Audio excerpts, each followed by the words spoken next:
Okay, that's Seems to work great. well. Yeah. Yeah, I'm not using Teams that much for presentations. Yeah. No.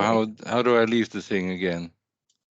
If you wanted to, you can just leave your first slide there for now. Or did you want to start with only without the slide sharing first? Oh no, no problem. I can leave it this Yeah. way. I That's think it's that. perhaps easiest if we just leave it like that and then Yeah, um, it's working. So let's not repair it once when it's not broken. yeah. In terms of your camera, and I'm not sure if this is on my side or if everybody sees it that way, you seem to be a little bit cut off. We only see half of you. We don't see the full picture. I'm not sure if you can shift a little bit or you can shift your camera maybe just slightly. Um, Okay, let me do it this way. Does it make a difference? yeah, no, we can see more of you now. But Um, not enough still. Let yeah, me do you're this. not. Yeah, This is better. yeah, that's more or less the same. I think it will do. I think it will do. We can see your face. That if you move that way, that you just done, you get to the middle of the screen, and then we can see you properly. But look, that's Okay. that's okay. We can see No, you. So yeah, that's not a problem at all. okay. And let me. I need to test out stopping screen sharing, I guess, because Yes, you can try that. It's normally there's a share button right next to, on my screen at least, right next to the leave button. yeah, no, I Maybe. don't. I only see my own screen now, and I see you with a Okay. few buttons, but one of them is to leave the meeting, I guess. And Yeah, there's that we don't want. no, it's not a button. Maybe I stopped the Just close PowerPoint. it. Just close it. Now we see your screen, which is also not what we Uh, want. and now I see you. Oh, yeah, no, that's not. Maybe I'm not sure if one of my colleagues can perhaps help Whitney. I see you are online. How does one stop the screen sharing? I don't know. Just one I just second. did it, Okay. stopping sharing. Okay. Okay, there you are. There you are, right in the middle of the camera. Everything is fine. So that's the right place to be when Okay, you're no not when problem. you're not sharing. Yeah, I Okay. should be able to function. No problem. Yeah. Okay. Well, if there's a problem, a technical glitch, we just fix it and then we carry on. So Yeah, sure, no okay, problem. just give me a minute. I'm just gonna switch off my camera quickly, and I'll be back just before 1:30. No problem.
Okay, colleagues, welcome. It is 12:30 in South Africa. I believe, Professor Bouter, if you are there, I think it's about 11:30 in the Netherlands, right? Are you 1 hour behind us now? Yeah, that's correct. Okay, okay. Thank you again for being willing to present to us. I would just like to briefly introduce you for those colleagues who don't know you. We have almost 40 people in the room. I believe some others might still come in. So Professor Lex Bouter, we got to know him really with his involvement in the World Conferences on Research Integrity. Many of you might know that the latest one was in Cape Town last year, and we had the privilege of attending that. It was really a wonderful event.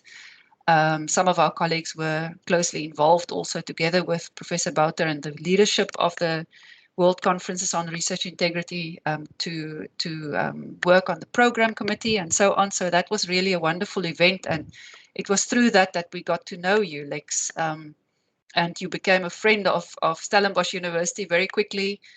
You also kindly presented to us here in the same building where I'm sitting now, in Stellenbosch, before the conferences even.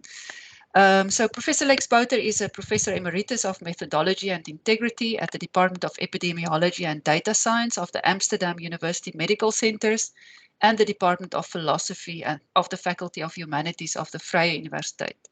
He's involved in research and teaching on research integrity and open science topics. He was appointed as tenured professor of epidemiology in 1992 and served his university as its rector between 2006 and 2013. Professor Bouter also supervised 78 PhD students, of whom to date 17 were appointed as professor. That's quite a nice track to do of your PhD students. Wonderful impact. And as I said, he is the founding chair of the World Conferences on Research Integrity Foundation, and this is, of course, where we got to know him. And yeah, we really look forward to your presentation. Thank you again for being willing to engage with us, and over to you. Well, thank you very much, Tarina, for this nice introduction. And I hope you all can see my screen now and my presentation. Yes, we can. What I have in mind is to spend this hour you graciously allowed me, and after that we will have 30 minutes of Q&A, I believe, to this menu. I will introduce the topic a little bit from different corners. Then I'll tell a little bit, well, in a way, refreshing your memory, I guess, about the replication crisis and the connected need for open science. And then I'll zoom into research integrity and present some research that has been done recently in the Netherlands on the topic. And you might want to repeat it in South Africa as well. That might be a nice idea. And then I come to the main course in a way, and that is what research institutes like universities and university medical centers can do to improve the research culture and to remove perverse incentives.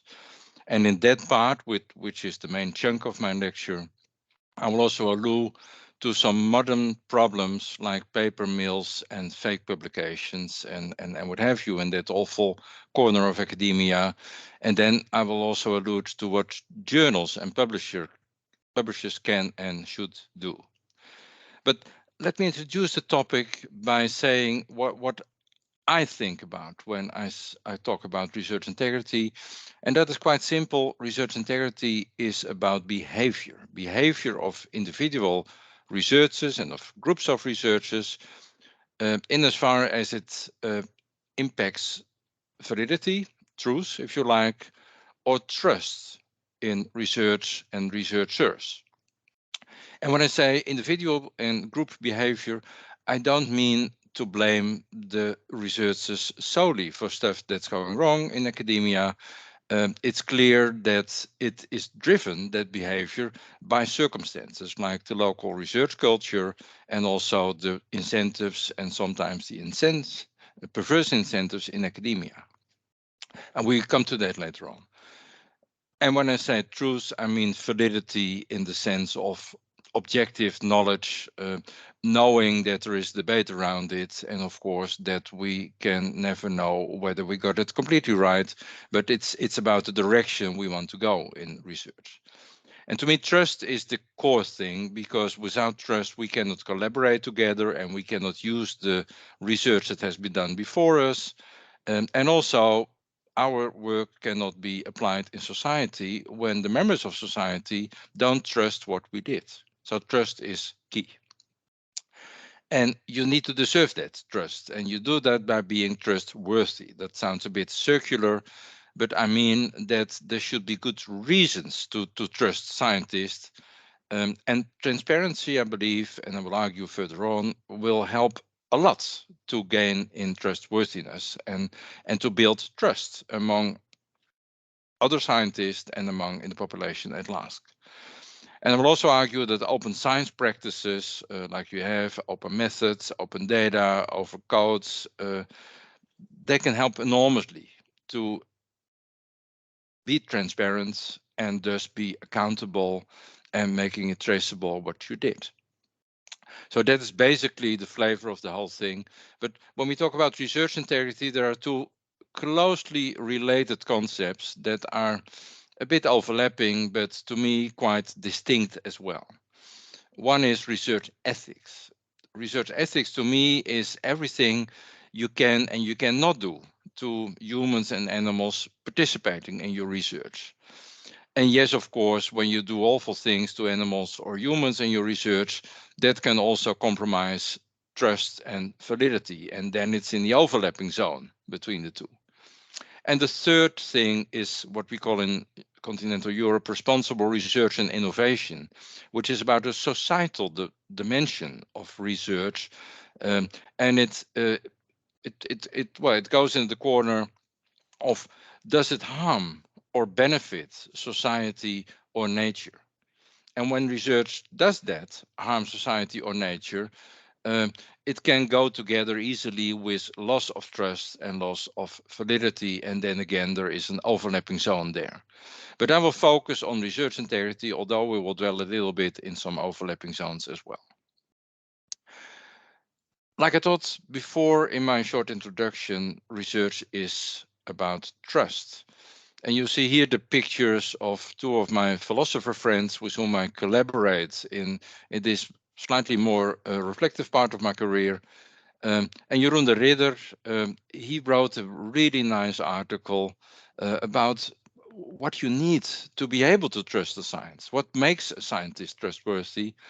And then together with the other colleague, Rick Pales, I added a little bit of in the sense of criteria of what you need to look at to get trust and for being trustworthy. Here it is. Jeroen said you can trust researchers if and only if their claims are backed up by evidence, by empirical evidence, and that evidence should be gathered in according with methodological standards. That's quite clear. It's not that easy to apply this criterion, but it's quite clear what is meant. So sound methodology matters, which I like a lot, of course. I am a methodologist by nature. Um, and we're talking about empirical evidence. That's the corner. I'm not denying that there are other corners in academia, but that's the corner I'm concerned with during this presentation. And together with Rick Pales, um, we dissected a little bit on what trustworthiness of research depends. First, of course, there is the prior probability. Um, when findings are too good to be true, usually they aren't true. That's a simple thing. I can make a whole Bayesian story about it as well, in which prior probability is a really forceful concept, but I will leave that out of this lecture. The second thing, that's a methodological quality, which bears on validity, of course. You need to do it right to get it right. And the study size has to do with reliability in the sense of precision. So these two are important as well. You can trust small studies less than big ones, and poor studies less than good ones. That's basically the idea. And there are ways to decide on the methodological quality. And again, I'll leave that out. the number of replications matters. In fact, when there is no replication, I believe you should never trust a research finding. You need at least one successful replication, and typically you need more. And when you have replications and also internally among the findings, you need consistency. And the more consistency, the more you can trust the findings. And then, of course, it might be obvious, but we listed it as well. It depends on what is at stake, whether you can trust research. Because when it's a matter of life and death and the future of humanity, uh, well, your demands need to be a lot higher than when it's about some piece of trivial knowledge. So that is what we could bring up. And if you're interested, you can have a look at the paper. And by the way, um, I sent to Tarina and her colleagues my presentation, and below all the slides are all references to YouTube videos, to papers, to books, TED Talks, what have you. So if you're interested, they will probably send it around by email or put it on a website somewhere. So you're welcome to visit the material in some depth. This is how things hang together in my view. I already alluded to the fact that validity and trustworthiness is the key thing in research integrity. And to be able to have that trust and to establish whether something is valid, you need a high level of transparency. And what are the enemies of trust and validity are the capital sins of fabrication, falsification, and plagiarism. That's the normal list we have, and also the multitude of questionable research practices that usually do less damage to validity and trust, but they are so frequent and there are so many that together they are an important determinant in the negative sense of validity and trust as well. And in the last decade, we also discovered that the replication crisis, to which I will allude in a few later slides, the fact that studies, when you redo them, will not lead to the same findings in at least half of the cases. Um, this problem, this crisis, is also caused by questionable research practices. So that's the connection in a way between problems with research integrity and the replication crisis. They're both partly caused by questionable research practices. Now, the good news is that we have this wonderful thing called open science, which leads to transparency, because that's by definition what open science is all about. And its methods, like open methods, open codes, and open data, they are increasingly considered to be the responsible research practices. There are more and different responsible research practices, of course, but a main chunk of it are open science modalities. And these are the green arrows, of course, they can lower and help prevent replication problems. They can prevent and lower levels of questionable research practices. They probably will not change this type of criminal behavior, because that is what it is, but it can enable detection, because when everything is open, it's more easy to detect these awful things. So that is how, in my view, these things hang together, and why I sometimes emphasize research integrity, sometimes the replication crisis, and sometimes open science. But on average, the story remains the same, no matter where you start the narrative. Now, let me say a few things about this replication crisis. We know by now, and a wonderful systematic review and meta-analysis has just been published as preprint by Kelly Colby and a lot of colleagues. The reference is again below the slide. We know that 10 to 50%, that was the first estimate. Kelly Colby and colleagues says, well, 40 to 50. That's on average from many disciplines and subdisciplines what we get. And that is, of course, not good enough. That when you do study again in exactly the same way, you would expect to get the same findings. Most of the cases, maybe not 100% of the cases, but most of the cases. And 40 to 50% is way too low. That is labeled the replication or reproducibility crisis. This is from a Nature paper among UK scientists, a lot of them, and well, pinkish and red says, yes, we recognize this. This is a real problem. So it's recognizable, we know it. Two societies for art and sciences, the Royal one in the Netherlands and the three US societies wrote beautiful reports on them, I believe. Boring as reports go, but comprehensive and a great source of documentation. So when you want to know more about the replication crisis, look at that. And when you want to know more about the consequences, maybe read this short article by John Ioannidis. And John, he argues, in my view, completely rightly, that replication is more important than discovery.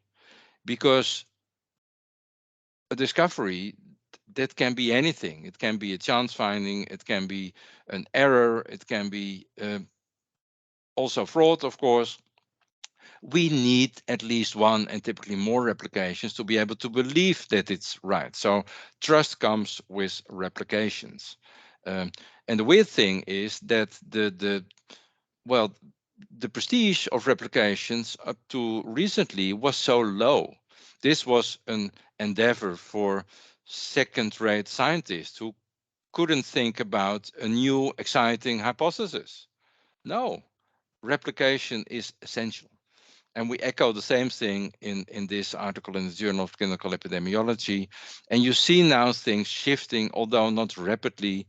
It's still not easy to get replication studies published, but improvements are made there.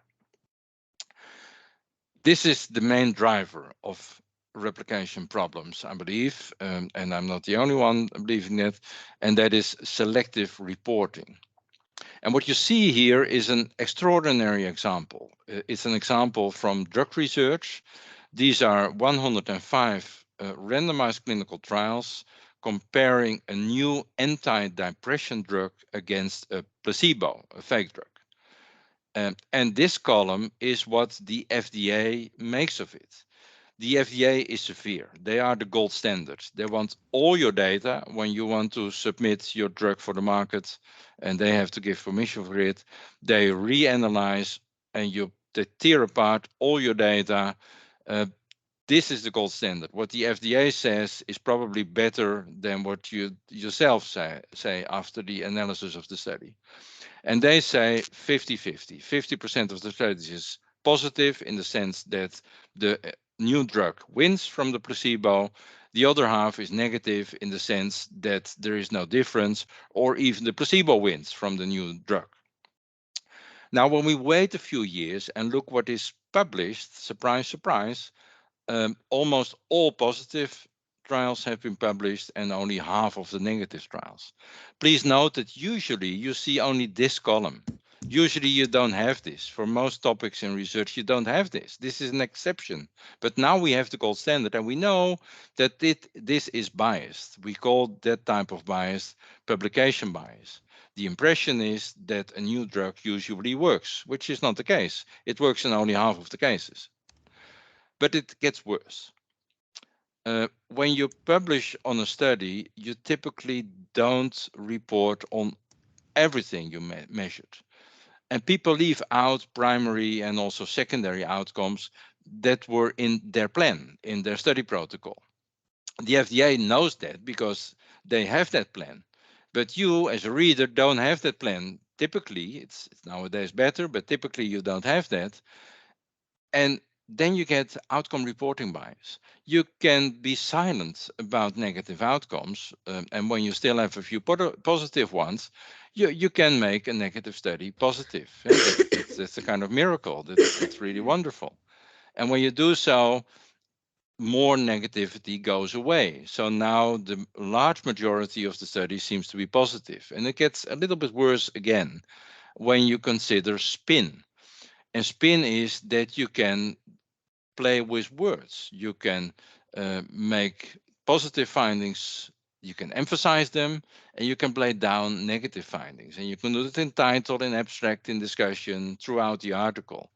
You cannot make a negative study positive that way, but you can make a red bullet pinkish or yellow or light green even. So again, hardly any negativity left. And when we compare that to that, we see the problem um, according to the three modes of selective reporting. That is the animal, the beast we are facing.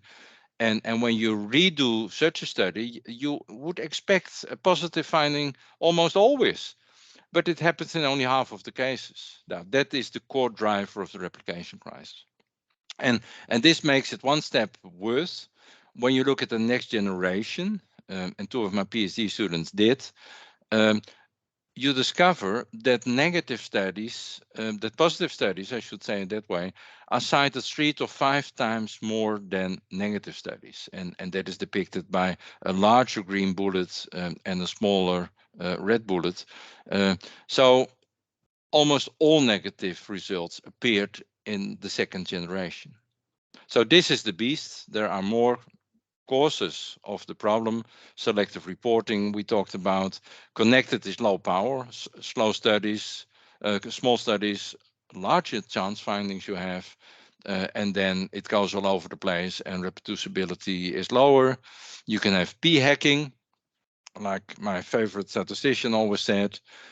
When you torture your data enough, they will always confess, and that's true. When you start analyzing completely clueless and try everything, you always get a nice result. And the same, in another way, accounts for hacking, which is hypothesizing after results are known. Um, we all do that, and this king knew it already as well. He shoots away his arrows, and the lackey makes sure that he hits the bullet's eye every time. That's what we do often when we write papers.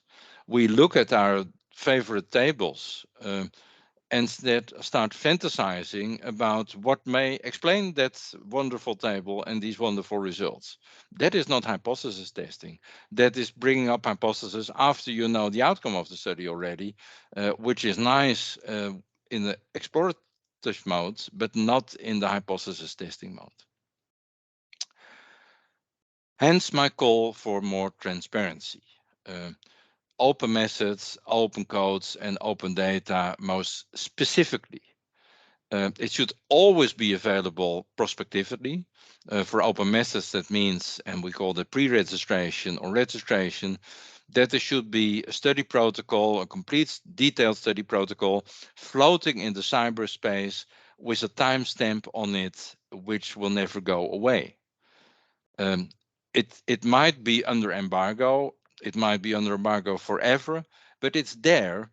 And when there is an investigation for research integrity allegations, for instance, you can give the committee the keys to that piece of information, and they can check whether you did what you wanted. And the same holds for journals. Many journals nowadays demand that they can have a pre-registered study protocol to check in your paper manuscript whether you did what you promised to do. Same holds for open codes, data analysis codes, that is. So open data analysis, you can say as well, but codes is a bit broader. It should be there, and you should publish it in the cyberspace with a timestamp on it before you look at your data. Um, And the same holds for open data. They should be out there. You can do that anytime as long as it is the data set you collected and it is, well, supplemented with good metadata, which makes it usable for others who want to check what you did or want to reuse your data for other purposes. Again, all these three things need to happen prospectively. And it would be nice to have if they are public at some stage without or with us a short embargo. But that's not essential. Being there is essential, and this is nice when it's possible, and that's more open than that, of course. But this is the core idea. An important organization in that sense is the Center of Open Science in the USA. It was started and still led by Brian Nosek and colleagues, and these are a few of these wonderful colleagues. This is a beautiful PNAS publication where they explain why pre-registration is so essential. And they even argue, and I agree, that you can forget about statistical analysis when there is no pre-registration and a data protocol connected to that, because you can prove with statistics about everything you want once you are creative enough and try enough different things. So forget about statistics unless everything is time stamped in the cyberspace. That is what they argue, and I agree. And nowadays there is even something better, because the problem with pre-registration is that it does not guarantee that the results will be published. You can still not publish the result. You can still have outcome reporting bias. You can still have spin uh, with a registered study. The only thing is that you can check whether these things happen. And when there is no pre-registration, you cannot check whether these things happen. So it's better than nothing, but it's not good enough. And what is good enough is a thing called registered report. And we're now talking about early adoption stage, because only about a little bit less, more than 200 journals adopted this idea. And the idea is someone has a mic open, so Colleagues, please maybe. just switch off mics, thanks.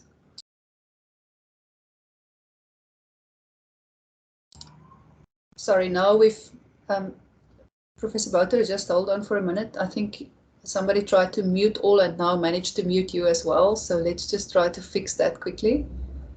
Who can help Is it me? now it's now fixed? There you go. There you go. Thank you. Thank you. Yeah, I found the button, so let's move on then. Okay. Thank you. Registered reports, they go in two stages. What you do is you get a grant first, and you get medical ethics or animal committee permission for your study if you need it. Then you write your article. Well, that is the first half of it, the introduction and the method section. That you send to a journal. Please note that you have not yet collected data. You send it to a journal. The editor and the reviewers decide in the typical cycle with major revision, minor revision, what have you, whether they want to publish your paper. They have all they need, the editor and the reviewers. In the introduction, they can read what you're going to do and they can judge whether this is a relevant thing. And in the method section, they can read whether you are going to do it well. And that's all they need. They don't need to be distracted by the results, because replication problems and selective reporting are driven by editors and reviewers a lot as well, of course. I haven't said that, but I say it now. Then when you have permission to publish, paper is accepted, you're going to collect your data and analyze your data to write your report, you submit it, and the only thing that the reviewers and the editor check is whether you did what you promised in the first two sections of your paper. And if you did, they publish the thing. Now, recently, this is in social sciences, it has, as far as I know, not yet been done in biomedicine, but it will be done, it's on the way.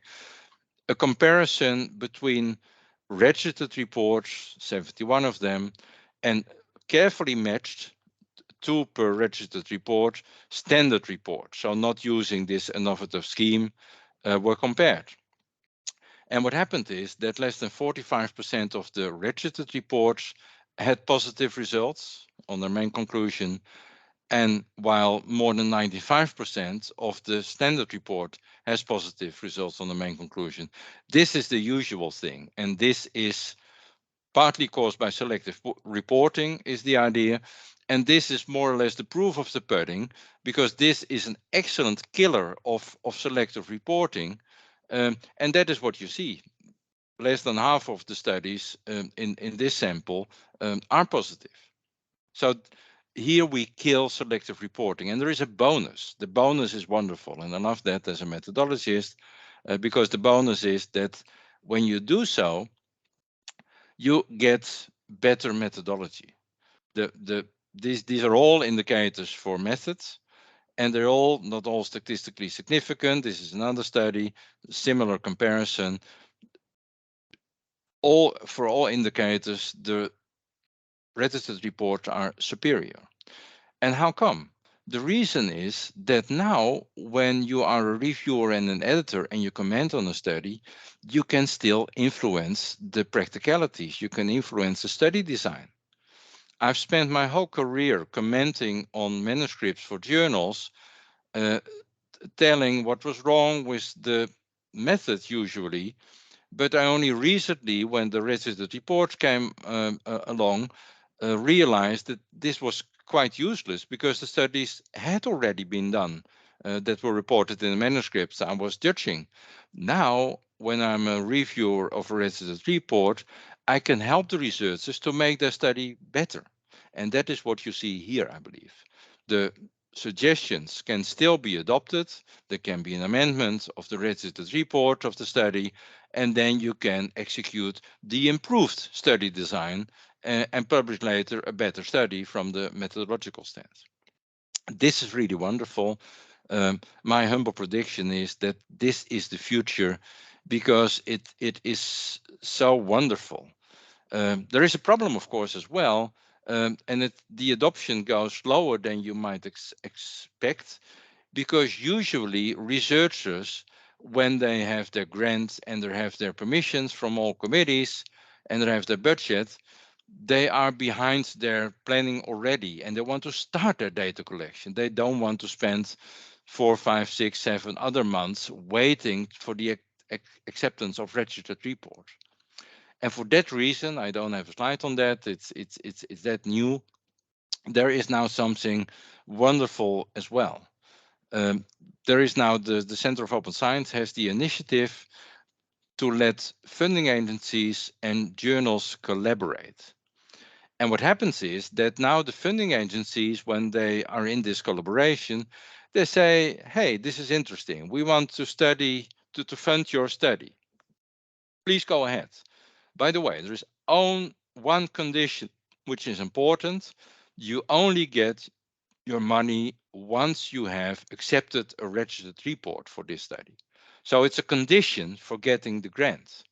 And when they're kind, and usually they are in this experiment, they give also some funding to enable the writing of the registered report on the plan. So it will be a little bit of money, and you get the rest to execute the study once you have an accepted registered report.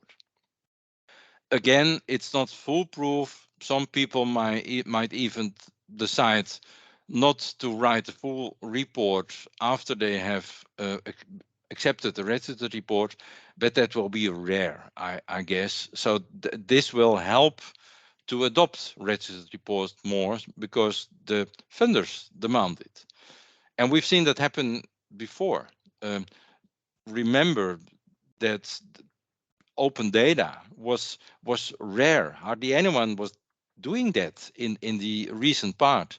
And that changed spectacularly once the funding agency said, hey, listen, you can get our money, but we want the data to be out in the open after your study, full stop. When you don't want to do that, please move on. You won't get our subsidy. That helped a lot. So behavioral change by force is sometimes very powerful. It usually fails when it's the only measure, but with good education and with good argumentation, it is a really forceful way to change things. Here I have slides on the open data. Usually it's done according to the FAIR format, findable, accessible, interoperative, reusable. Um, there is a nice data, a nice website for that. There are many good reports. Most universities I know have now facilities for it. They have data stewards, they have repositories, they have all types of course on the matter. So it's really got flowing, the open data, once the funding agencies and a bit later also many journals started demanding that. So that is an improvement, and I hope that the same will happen with the registered report when the journals and the funding agencies will join efforts in realizing that we will all follow. And rightly so, because it's such a wonderful idea, but we need some hints to do so. Another thing, this is more biomedical, I should admit, is that we also discovered that articles are sometimes so unclear because many details are lacking, or what is in there is ambiguous. And for that, in my field, biomedicine, there is now a whole industry of the production of reporting guidelines. It's a wonderful industry. You have reporting guidelines for everything, and it happens in social science as well, increasingly, and maybe in other domains. I don't know that.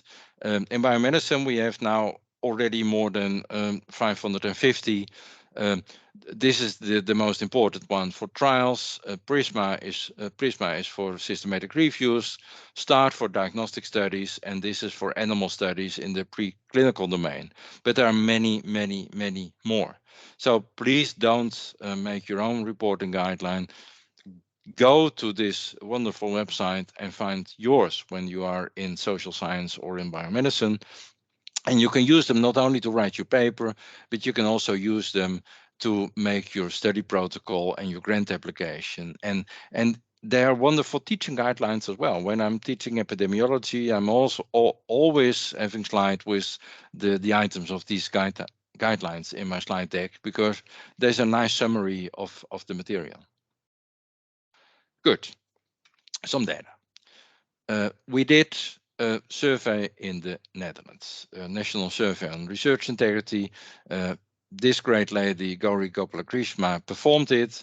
The whole stuff is in the cyberspace, questionnaires, data sets, full protocol, full data analysis plan, all tables made in the data analysis plan.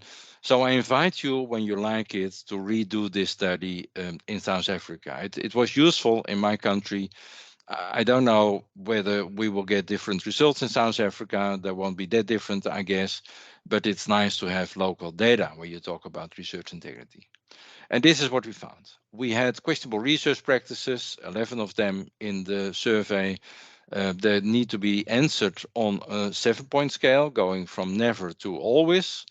In the last 3 years, I never engaged in this thing in the last 3 years, or I do it all the time during the last 3 years. Um, and this is the 5 most important ones we found with the highest prevalences, and prevalences is 5, 6, or 7 on that 7-point scale. This is selective reporting, 17.5%. This is not mentioning in your publications important flaws and limitations of your work, 70%. And please note, this is self-admitted. We guaranteed good privacy, so the identity protection was optimal. It was foolproof, and people believe that. We checked it as well, of course. But it was still self-admitted. So you have to admit to yourself to do something which is less ideal. And 70% admitted it, 50% admitted to being a poor supervisor. To the people they have to supervise, it can be students, it can be PhD students, it can be postdocs, it can be colleagues or lab technicians, whatever. 50% as well, insufficient attention to the skills, the equipment, and the expertise, and 50% admits inadequate note taking. And when you take all these 11 together, we have at least one highly prevalent um, among more than 50% of our population. So this is not an exception, questionable research practice. This is a rule in a way. It happens a lot. And also, which is quite shocking, 4.3% of the people admitted to data fabrication at least once in the last 3 years. And this is nothing small, this is big. Same holds for a little bit less maybe, but same holds for falsification. And focusing on this one, that means that when you have a nice department of 25 research colleagues, on average, one of them is a fraud. Now, your department is nice, of course, so there will be 2 in the neighboring department, but still, it's a lot. It's really a lot. So let me say it simply, there is still room for improvement. And that's the reason we also looked in the survey about explanatory factors. We have a few here. When people believed that reviewers can detect their misconduct, which, by the way, they cannot, but when you believe that, these people engage less in fabrication and falsification. When they subscribed and supported the Metonian norms codified in all these codes of conduct, they had also reported less QRP, less FF, and more responsible research practices. This is responsible research practices, mainly the open science stuff I alluded to before. When they had perceived, so subjective publication pressure, when it was high, they engaged more in QRP and less in responsible research practices. These things take time, of course. And this is two modes of supervision. There are two scales. All these scales are validated and well documented, and you can find all the stuff on the web as well. That you can spend a week on reading the stuff of this study. Um, we have two scales, and that they existed already for the good supervision. That's responsible supervision. You help people to do the right thing, and the right thing is less QRP and more responsible research practices, and you see that happen in the results. And you have also supervisors who learn you the trades and the game, how it is played now. And that means that you have to have a lot of spectacular findings, a lot of wonderful publications, and a lot of citations. And you get them by cutting corners, by engaging in questionable research practices. And yes, that's higher among these people as well. So the basic dilemma is, I believe, that is what is good for truth and trust is not always good for your career. And it goes simply and simplified like this. We love positive results because they get us high impact publications. They draw a lot of citations. We've seen that, and you get a lot of media attention. And all these three help you to get your next grant and tenure if you want to remain in academia. And now, in a cynical way, the good news is that QRPs and also research misconduct are great tools. They're great tools to get positive results, which are then, of course, false positive results. And there is pressure from your personal interest when you want these things, and sometimes also from sponsor interest to engage in these suboptimal forms of behavior. So that is the problem, and also that is partly the explanation of the publication crisis, because false positive results are difficult to replicate. And these are the groups of drivers most people discriminate. You have the individual factors. Are the individual researchers virtuousness enough? You have the institutional factors.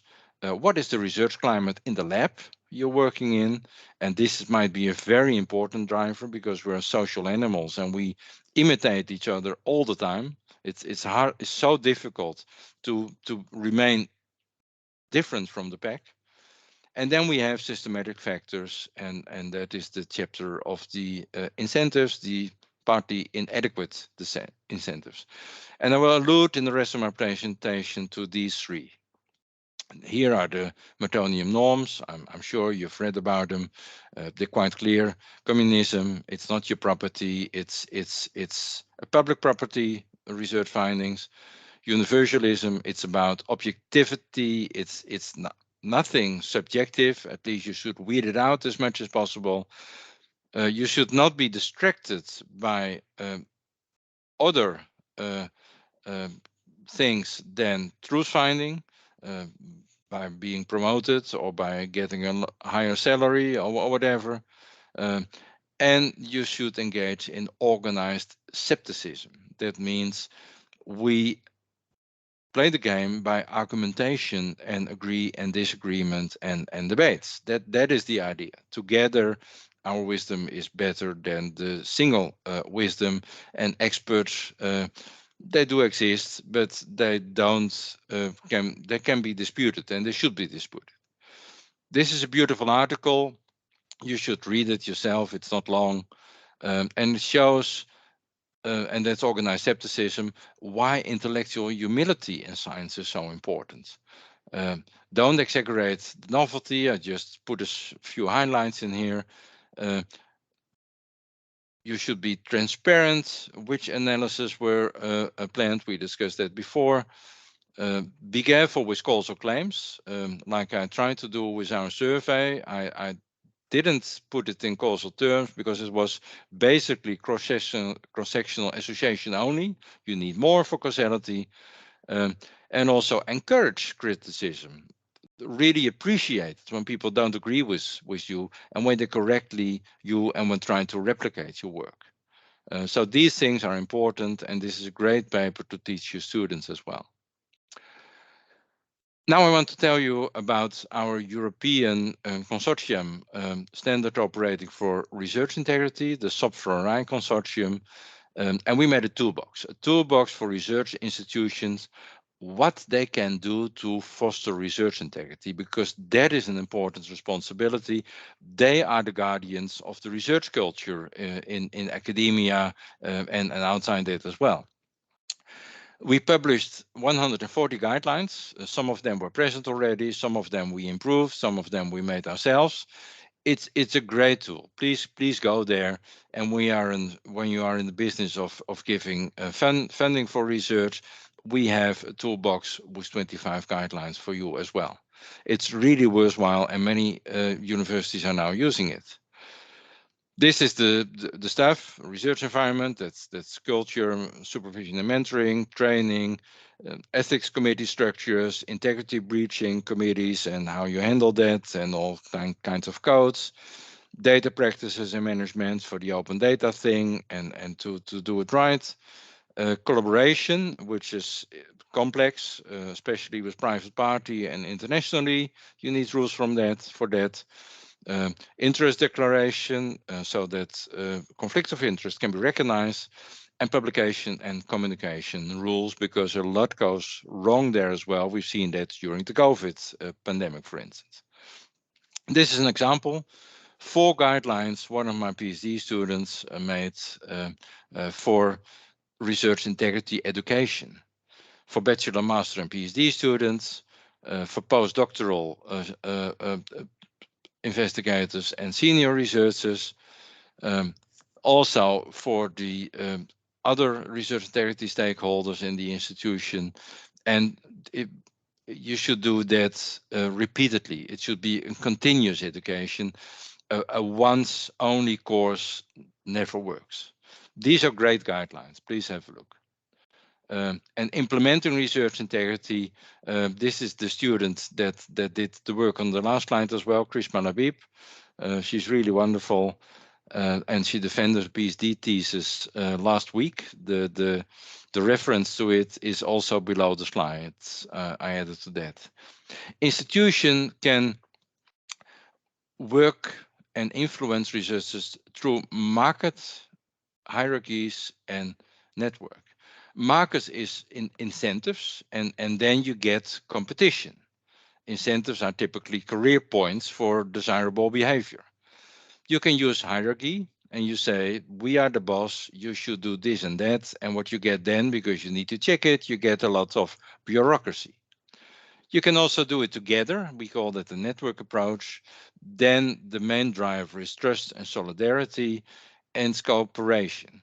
Now, this is wonderful, but it goes slow and sometimes it doesn't work. So you need a little bit of market and hierarchy as well. But she argues in a wonderful paper, it's published as a preprint, but it will be published as a paper in the near future, that you should focus on network approach, do it together, using in a clever way elements of markets and hierarchies as institutions. And then stuff starts working. This is another one of my wonderful bunch of PhD students, Tamarinda Have. She, together with Juri Tijdink and Louise Menning, which is a professional academical trainer, they started a course called Superb Supervision, which is a course in which people learn how to supervise PhD students. And it's evaluated very well. There is intervision and supervision connected. There's a lot of training in open science modalities, but because usually the more senior investigators have no clue what to do and how to do it and why it is important. And it's a big success. And training of supervisor is an important determinant of culture as well, I believe. And let's not forget the people themselves.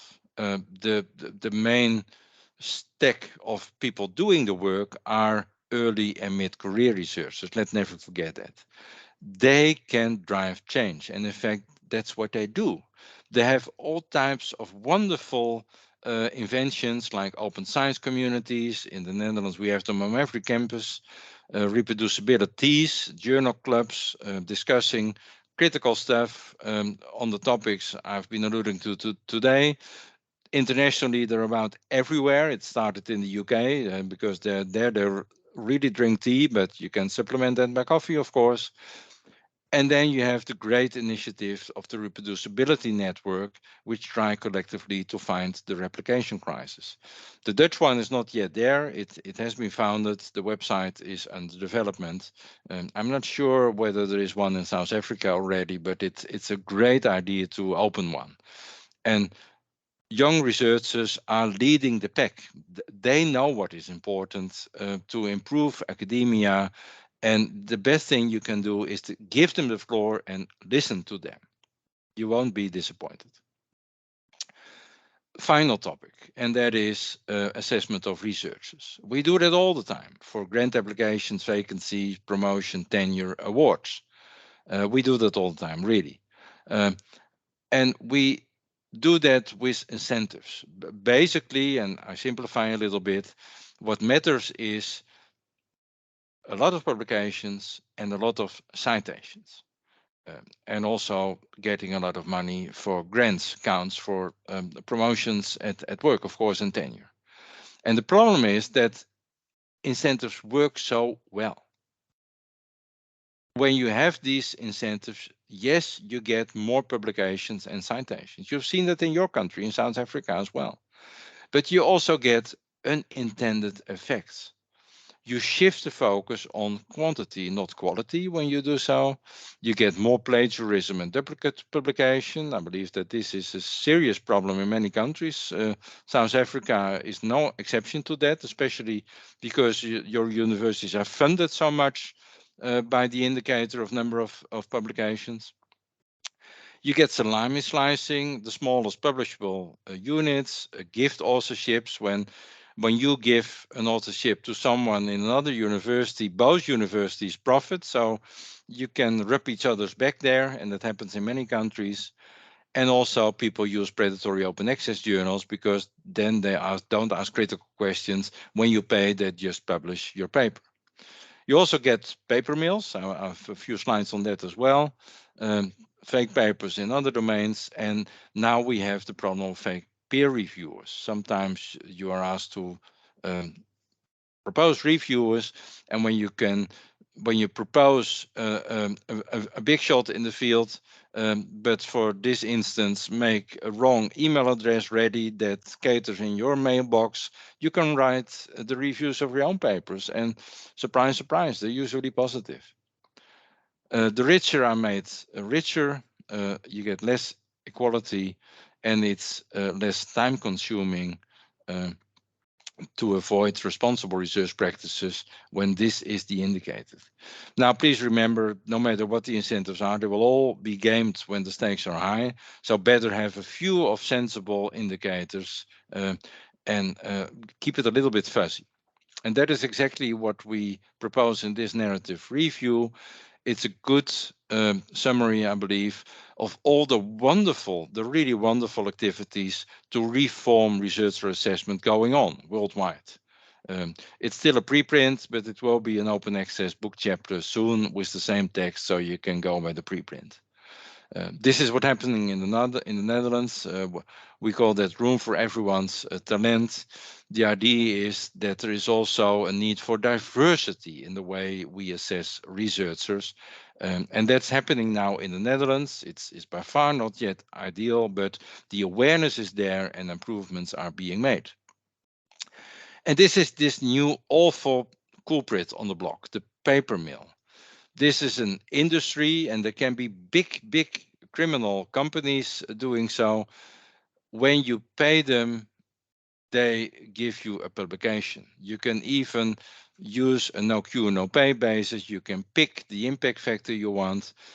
When you have something, they can use it. When you have nothing, they make it up. Paper mills are helping you to a wonderful list of publication with the slight problem that you are not a real author of these publications. But you need them, for instance, in some countries to become a medical doctor or to get promotion or tenure in academia. So when you make that too strong, it is an perverse incentives, and that is the business model of paper mills. You can bruise them from scratch or by plagiarism, picking pieces of other stuff. There's now good software can do it. You don't need humans anymore for it. So they're basically selling fake authorship, these paper mills. I alluded already to the fake reviewers. Uh, a new thing is supplements. Supplements can have guest editors. These paper mills make sure that it's a fake guest editor and they accept everything they want to sell to the clients in supplements. So now we see withdrawals from complete supplements of conference that never were there, fake conferences. It's amazing what's happening, and this is a new thing we are fighting, and publishers and journals are so worried about it, and rightly so. And then of course you have the predatory open access journals, but we know about that already for a few years. These are the heroes. These are the heroes, the detectives that find fake papers. Elizabeth Dick, you might know, she is the one. She can recognize animals, pictures that have been falsified, um, and she has identified thousands of fake papers already, and she's complaining, and rightly so, all the time that the journals and the publisher are not responding at all, or too late, or doing too little. I won't explain them all, but this is the other guy I want to mention, and this lady that she really unmasks complete paper mills, a few in Russia, a few in India, a few in China. This is the software developer. He made the problematic paper screener. And when you make a fake publication, you should be careful that plagiarism is not detected by plagiarism screening software. So you have to use other words for words in the text you are using. For instance, breast cancer becomes bosom peril. Random forest becomes arbitrary woodlands. Error rate becomes blunder rate. And this software recognizes that these are weird words, and then the alarm starts and the paper pops up and you can check it. And this is a completely open source thing. Please go to the website. We can all contribute. When you see something weird, you can screen it to the software. And when it's detected as something wrong, you can just report it. It's easy, and thousands of papers have been reported already. So this is the police for the paper mills. Um, well, we have now Chat GPT. Um, and we all also have from the same company, which is rather weird, a detector of use of that, because that program can wonderfully write articles and it is already used by paper mills. Now, what can journals do? Open methods, open codes, open data, open peer review, I believe. Check the identity and the quality of peer reviews. They still often forget to do that, but it's important. And do automatic quality checks with software screening like Authenticate, image replication. There's software for that as well, not yet that good. Statistics, check whether they refer to rejected papers. And now they're really worried about paper mills. They joined efforts in the STM Integrity Hub, which is a wonderful software suite editors and journals can use to unmask fake publications. It's under development and is not yet ideal, and it will never become ideal because the culprits invent new tricks as well, of course. Institutions can do the same thing, open, open, open. They can give training, not only in research integrity, but also in sound research methodology, should take care of the supervision and quality control, and investigate signals of fake papers. And they should reform their assessment to make um, the situation such that you get career points for the right and desirable behavior. And there's a way to win there. I skip this one. I end with telling you that I believe we need more empirical research on research integrity and open science and all these things. And the good news is that many, many wonderful projects and consortia are currently on the way. So in a few years down the line, the evidence base for what I just told you will be much stronger. Um, I was announced as someone who has the privilege to chair the World Conference on Research Integrity. We have a wonderful website. Next week it will be completely new and different and beautiful. So please have a look. We have a Vimeo channel with wonderful talks on it from our conferences, many of them quite interesting. And I invite you finally to the World Conference in Athens. That will be in 2 to 5 June 24. It will be a great conference again, like the one in Cape Town was. That's more in your backyard, of course. But when you can come to Athens, please do. Please submit abstracts. Please get involved in the whole thing. And with that, I thank you for your attention, and I would like to stop sharing my screen. Thank you so much, Professor Bout. I see some questions already popping up in the chat. I will read one of them for you now, but maybe I can just mention that certainly part of this particular presentation is our efforts of supporting integrity norms in our institution. And we have many issues that we have to deal with in our sector in terms of potentially perverse incentives. You may know that we get subsidy based on research outputs in the South African system. So it is quite worrying sometimes to see people with very, very large numbers of publications, and it's not always very clear to us how to tackle that problem. If it is a problem, where do you draw the line? How do you assess whether somebody's publishing too much or whether, because people are constantly being encouraged to publish more. And so there are many, many challenges for us. And I really want to thank you for your thought-provoking presentation. For me, there are many aspects of it that I wrote down that we will look at. The tools that you shared, that's really important for us. Those guidelines, specifically also looking at the education guidelines, because from our side, the research office side, we want to educate and raise awareness and support our researchers as much as we can to promote responsible research practices. There's a question. Yeah, maybe I can respond briefly to this, Tarina. I fully agree, but it takes many people to play the tango together. You need to reform the system in South Africa. I believe it's not a good idea to have number of publications being almost a single indicator of the amount of finances a university get. That's a strong perverse incentive. Please stop doing so. I know that you cannot decide that, but it needs to be done.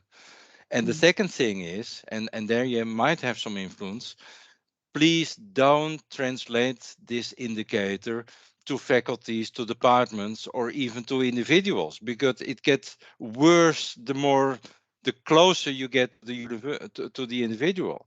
Yeah. And the second thing I'd like to respond is this shows, and you can do that as well in your university, that you need to reform the way you assess researchers. Less is more. Reads a few papers when you want a new professor. Don't rely on the Hirsch index, for instance, and the number of publications. Read a few of them. And I maybe even say it is suspicious when you have so many papers. And let me talk about myself. I've been I've had a privileged career in academia. I've got an embarrassing high Hirsch index, and I hardly ever mention it anymore because I'm really embarrassed about it. I didn't think about it that way in the past. So people are changing when they become aware that not more is more, but less is often more. Mm. Yeah, that is not a message that I can say in all honesty that is being conveyed in our institution or in our country.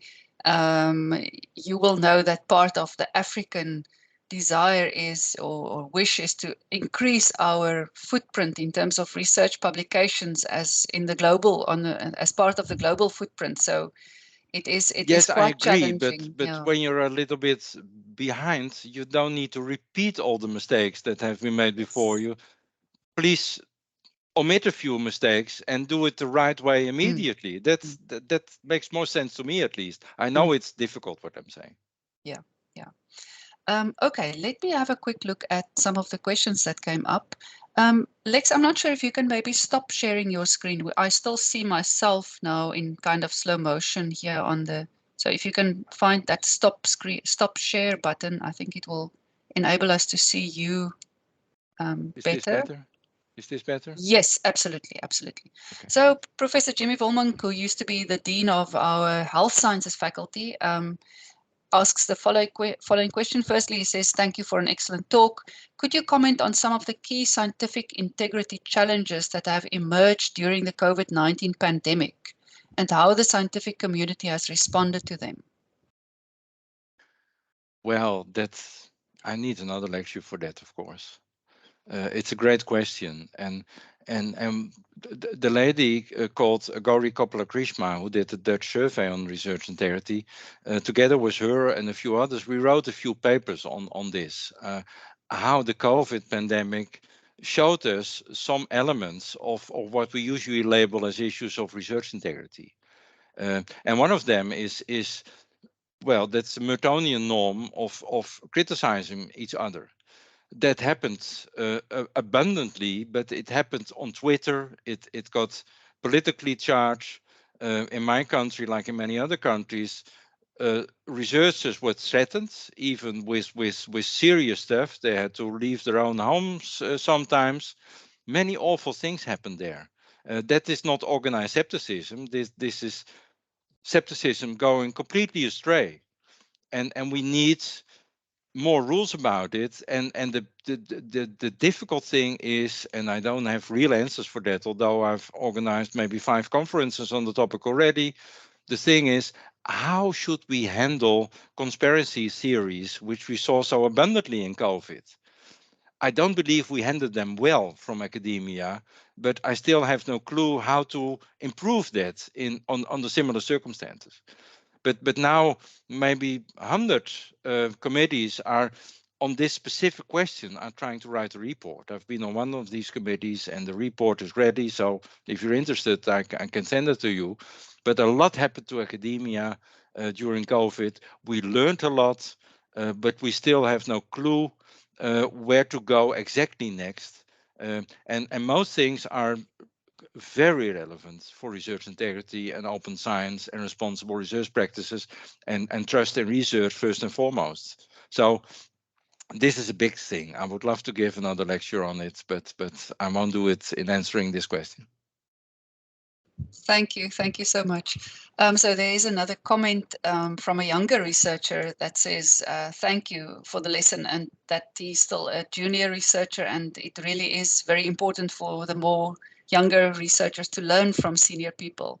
As you say, we don't always have to redo the mistakes that other people might have made and that there are many, I realize that also in speaking to our early career academics from time to time, through a program that we have, that mentorship is so important. But that with the caveat that the mentor must know um, to do to all about responsible research practices. And I think in some sense in our landscape, much of these concepts are still quite new, as I believe in other parts of the world. And we need to talk about them a lot more than what we currently do. Yeah, Colleagues, you must please feel free to put up your hand if you want to yeah. ask further questions. I want to respond to that briefly, if I may, Tarina. The several elements of what I wanted to say are in what this comment has. Namely, supervisors need to become better supervisors, and one of the things they need to learn is all these wonderful new open science tricks. Mm, It's not in their baggage because they weren't on around when they learned the trade. mm, So mm, we need to learn them to them, mm, and they should realize how important they are. And the second thing is that junior researchers should not only learn from senior researchers, but it should happen the other way around. mm, mm, And for open science, it is happening the other way around. When you're teaching young PhD students or young master students, and you explain about the problems, like I've been doing the last hour as well, they say, "How stupid! How come that you only now invented that you need to play the game this way?" They they do not recognize the mistakes mm, because they didn't make them themselves, and they see immediately that you can do it better and more cleverly. mm, And they really see different things. We have in the Netherlands a research program for these things, fostering responsible research practices, we call it. And the research agenda has been made by postdocs. You cannot trust senior investigators to make such a research agenda. You should leave it to these people. mm, mm. That's a wonderful notion that it's not always, I mean, I can imagine when we speak about the latest developments also like the chat GPT, etc., younger researchers would potentially be much more in touch with these kind of developments and be able to teach people about them. Can I ask you something very specific that I picked up from your presentation? You mentioned retractions of articles, and then in that same slide, you mentioned loss of confidence statements. This is not something that I'm familiar with or have come across in terms of papers or articles that are viewed as maybe falsified or fabricated. And how does a loss of confidence statement work? Well, I was just alluding to the fact that sometimes journals put a warning on a paper when there might be something fishy going on. Okay, And they have different terms for it. okay, okay, They call it notification or warning, or it just indicates that this is under research. It might be retracted, it might not, okay, but please don't trust the stuff while it's still up in the air. okay. Very That interesting. that that All that, right, that, that all is right. what I meant, and Yeah. is another corner I didn't allude to, but the point is I alluded to Elizabeth Bick being very unsatisfied by the response of papers, Mm, and she's not mm, the only one. mm, Uh, and it's difficult for journals and publishers to handle this well, but it's their core business. This mm, is about quality assurance. And it's not about punishing individual scientists, it's about keeping the track record as it is published right. So mm, retractions when the stuff is wrong need to be quick and complete. And we need to learn never to cite again a retracted paper because mm, we still mm, do that all the time because we are lazy and we use our PDFs or our printed versions and don't go back to the journal website and we just don't know that the paper was retracted. mm, mm. There's a comment, a question from Anzani Manioka that says, "Thank you for an excellent talk. I'm a master's candidate and I learned a lot from you. Does the World Conferences on Research Integrity provide funding for junior researchers?" The answer is yes. We have travel grants. In Cape Town, we had 40, I believe, in the Cape Town edition of the conference. There are two conditions to get a travel grant. One is we need to accept one of your abstracts. And the second is you need to come from a low or middle income country according to a certain list. Mm, And then you qualify. And many delegates from Africa, for instance, were able to attend the conference due to that travel support program. Uh, I'll be in Athens next week to start preparing the next World Conference. And one of our main topics is how we get sponsoring for a lot of travel grants. So mm, mm. we want to be inclusive and we want to give opportunity to people, but these are the two conditions. Yeah, wonderful. I mean, that is good news, and I think we will keep an eye on the developments there, and we'll certainly also distribute in our community the advertisements and the invitations for Yeah, the and, for the and, and conference. locally you can do something as well in South Africa as university and the funding agency, because for the Cape Town edition, uh, well, the NRF sponsored a lot Mm, and the government sponsored a lot. There's nothing wrong. Many countries do that to mm. have your own sponsor program for attending the conference. Yes, yes. No, I think our funders and our government departments really regard this as a very, very crucial and critical issue. I mean, we spoke about a little bit about the DHET just now and the potentially perverse incentives.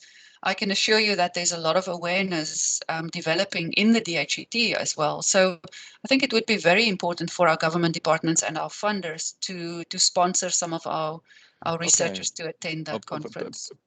Please keep an eye on it. Yes, yes. Plug the idea a little bit and notify me when I need to do something, like writing a nice email or a letter or whatever, or turning up in a meeting digitally. I can do that because this might be a way to get local sponsoring or to get sponsoring to the whole world conference, and then we can divide the money. But you can do it yourself in your country as well, of course. Excellent. Now we will keep that in mind, and I'll speak to colleagues at other universities. We do have a big international research management congress coming up this year, the INORMS conference that you might have heard of, in Durban. So we have many opportunities to speak about these issues in South Africa and to try to change the landscape from many different, in collaboration with many colleagues across the universities. Okay, I've got another request. Maybe also help me in getting a flyer in the conference back in German. Yes, we will. Yes, we will. I can make sure that the flyers are there on time when you can arrange that they will be put in the conference back. Excellent, excellent. We can do that, and we will definitely. Yeah, I will have a global audience there, but also a rich African representation. So we will distribute that. So there's a question. Also, it's from Ms. Agoriwo. Thank you, Prof, for the great information. Is it enough to register a research protocol on the Open Sciences framework, or does one still need to publish the protocol in a peer-reviewed journal? Well, that's a clear question, and the answer is it depends, like the answer to all questions, of course. Let me explain on what it depends. It depends on what your registration entails. Sometimes a pre-registration entails only answering a few simple questions, and that's it. That's not what I meant. What I meant is a full study protocol with all the details and all the scales and all the methods and everything. That is a proper pre-registration to me. And if you want, you can publish it. PhD students often do that because it gives them another chapter in the PhD thesis. It makes sense. You can also make it a preprint, no problem. You can also have it open on the Center of Open Science or another repository, and I consider that a proper publication as well. So there's no need to publish it in a digital journal as long as it is there and complete regarding all the details. Excellent. I think that answered the question. Thank you so much.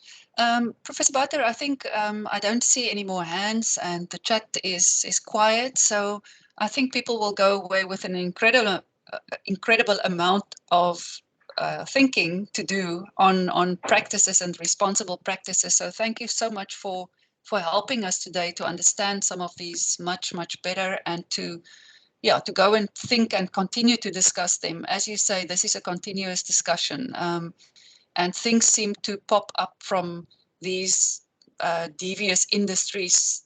The moment you fight the one thing, something else pops up on another front. So it is really a continuous discussion that we will have also at this university. And my colleagues from Stellenbosch University, please be assured of our support in your efforts to do research responsibly.